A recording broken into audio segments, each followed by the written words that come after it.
Hi everyone and welcome to Music 140 History of American Music from Centralia College. I'm so glad you've decided to join us, and I'm just going to be walking you through some of the details for this class. So the first thing I want to do is get to where this is going to look like what you see when you enter the class. And there we go.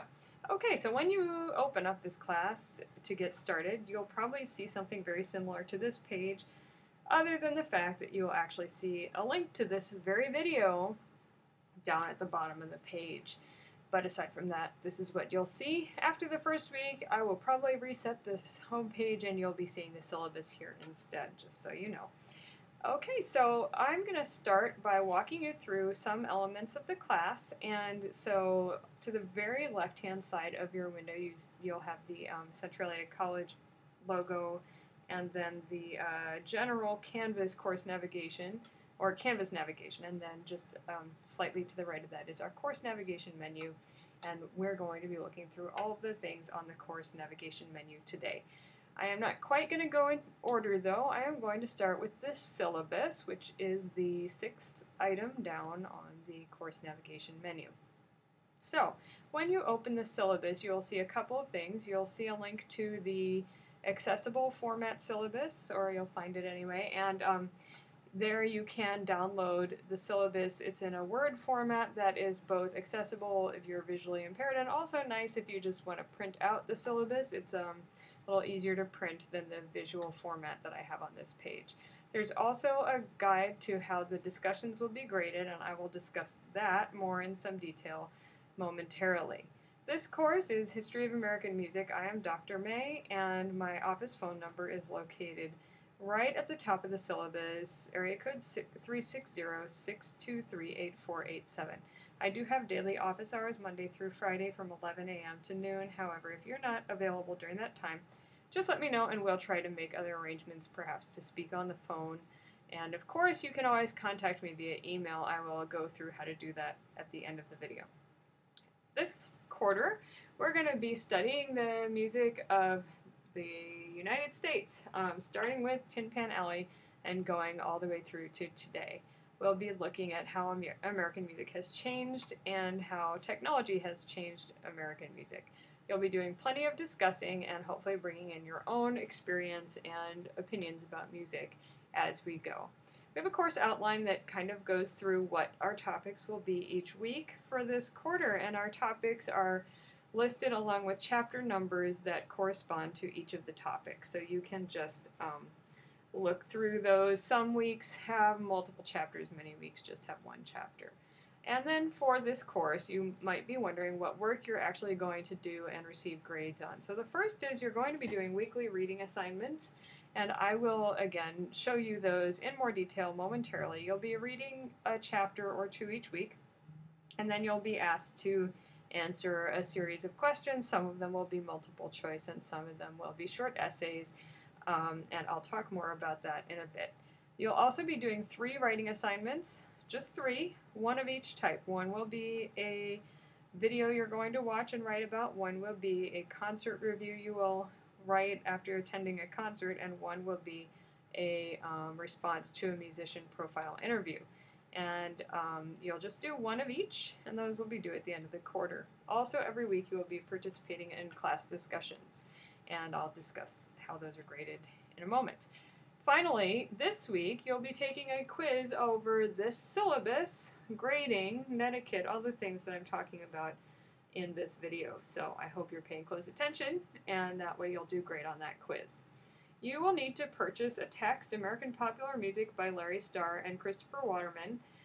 The ISBN is in the syllabus. It is also available as an ebook, and if you prefer to purchase it as an ebook, that is fine. And if you can't find the information for the ISBN for the ebook, I can get that information to you if you just send me a little note letting me know that you need that. I do not take late work, but as I'll discuss in more detail, when it relates to discussions, if you post at least once in every discussion by the due date, you're going to have 2 weeks to keep adding to your discussion posts for additional points. You'll be taking this quiz, as I mentioned before. I do want to mention that you always want to plan ahead. Whenever you take an online course, There are always some risks involved. Sometimes there are power outages, sometimes your internet's slow, sometimes your computer crashes, or your pet or child pours a glass of milk on your keyboard. Whatever the case may be, if you put your work off until the last minute, you may find that you are unable to complete it on time. And as I said, I don't accept late work. So I recommend that you plan ahead. Even though you don't have work due usually until Sunday night at midnight, I would highly recommend that you do not put off all of your work until Sunday. For one thing, it is way too much work to do in one day. And for another thing, if you send me an email at 10 o'clock on Sunday night saying that you are really sorry but you've had an emergency and you're not going to be able to get your work done on time, my response will be that you had an entire week to do the work and that you should have planned ahead. Actually, my response will probably not be any response because on Sunday night at 10 p.m. I am not typically online looking at my email. If you need to contact me, if you have questions about the course, I am the person you contact if you're having trouble understanding something or you're struggling with the materials. But if you have technical problems related to Canvas, I would recommend that you call eLearning rather than contacting me. I am mainly a content matter expert and not always the person who has the best answer for technical troubles, especially with Canvas. I will point out that on the far left side of your screen, in the Canvas menu, you will see a help link, and if you click on that help link, it will take you to all the appropriate resources to give you the help you need. There's a very long list of course objectives here. I recommend that you read them on your own and get some clarity on what we're going to be covering. But I want to move on to the other information. So there's some important information about special needs, copyright, equal opportunity, other things that you find in every single syllabus for this college, and then some important phone numbers. My number there again, in case you didn't see it the first time, also disability services, the e-learning office, the e-tutoring, the library, the online writing lab, peer tutoring, student support, veteran services, and the writing center. And then, if you keep going down the page, you will find a course summary that conveniently lists every one of your due dates. So, when I'm working with online courses, this is actually where I go usually to see what's happening in the course. But I will show you other ways you can access this information, just depending on your preference. But I find the course summary very useful. It has all the deadlines listed and all of the information about what is due. And you can actually click on a link to any of those things, and it will take you directly there. So right now I opened this first assignment that you have, and it is a quiz over your reading. Now it's called a quiz, but as I said, it is more like a just a reflection, an assignment. Some of them are essays, some of them are multiple choice. And you will note that you are allowed unlimited attempts, and there is no time limit on this. That's because, as I said, it's not really a quiz per se. It is more a way to reflect on the reading. And you may find that you actually want to work on this over the course of the entire week. Some of the questions are going to ask you to listen to examples from the book and respond to them. So if you don't do that over the course of the week, you'll find that you may run out of time at the last minute, because it of course does take time to actually listen to music. I don't know that we'll be able to actually open this up right now. Oh, I actually can. So I can see there are questions here, and as you can see, some of them ask questions that I will have to do as an essay, and then there are also some multiple choice questions. So those are the some of the assignments. Let's go to the assignments tool and discuss other types of assignments you'll find there. So if you prefer to just go into the assignments tool, another way you can access your assignments is here. Currently they are listed by date. You could also switch it up to see them listed by type. So really it's up to you how you prefer to organize things. But that is, of course, one way, and you could also just go directly to the discussions. But moving along, let's go back to the syllabus and talk about the way that your discussions will be graded. So In our course, we actually have a document that goes in some detail into how I will be grading your discussions for this course. It's taking just a moment to open, and my computer here does not have Word on it, so it'll be interesting to see how good the formatting looks. Let's see, why is it taking so long?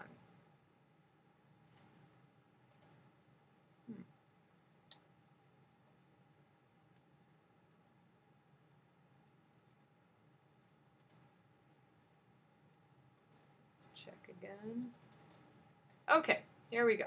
So for the discussions, you will have a every week a discussion to do, and to keep it really short, every discussion, the total discussion is worth 100 points, but each post can only be worth a maximum of 50 points, and within a post, each item can only be worth up to 25 points. Your first post needs to be made by the due date or you'll get a 0, even if you keep posting after the due date. So if you don't post by the due date, you will not get any points. But if you post by the due date, you can keep adding on for 2 additional weeks and get more points. So, a little more detail about that. Once the due date passes, I will just continue going in and looking at your posts. Each post is going to have 1 or 2 or more items. An item could be an example of a question or a response to someone else's question or an idea for discussion. You could be asking about the reading, you could be asking about topics or something else that someone posted. You could be responding to a topic in the book or something that was in the original discussion prompt. You could even be asking questions about things that are just general things about the class, like how are discussions graded, or why does chapter 12 seem to be missing a page, whatever. I don't think chapter 12 is missing a page. So the first thing I'm going to do is look at how many items are present in your post, and I will point out that it's much easier for me to do this if you break them into paragraphs. So I recommend that you break each item into separate paragraphs. And then I'll see, once I get there, how much each item earns on your posting. So as long as your items are relevant and thoughtful, then you'll get some points. But if you don't say anything new, then you won't get any points. So you just need to stay on topic and make sure you are not just repeating what other people said. There are examples here below this of different types of posts and how much they would be worth, and then different types of items and how much they would be worth. When I opened this in TextEdit, it isn't formatted very nicely. My original document was a lot easier to read. I may go back and save another version as a PDF if people let me know that they're having any trouble opening it. I think most of you probably have an actual word processing program on your computer though. So that's a little bit about the discussions and how they're graded. When you go to take the first quiz, I recommend that you print out the grading procedure for discussions, because you'll be given a bunch of examples and you will have to grade them and then see how you do on grading those posts. Okay, so we've gone over what kinds of assignments you'll have and the syllabus. Now you'll notice there's a link to your grades. If at any time you want to see what your grade is in the class, you can always do so by looking at your grades. Not only that, but if you would like to test out grades that you think you might get, you would just unclick the box that says to calculate only based on graded assignments, and then enter grades that you think you might get and see, oh sorry, I don't need to unclick that. I would just see what my projected grade is. So if you get part of the way through the quarter and you want to know, well, what is the maximum I could get for the rest of the quarter, for example, you could enter in grades for the remaining assignments and then look at the total, and that is, as it says, not your official score, but that would tell you the total possible you could get, or the total you would get if those were the grades you received on upcoming assignments.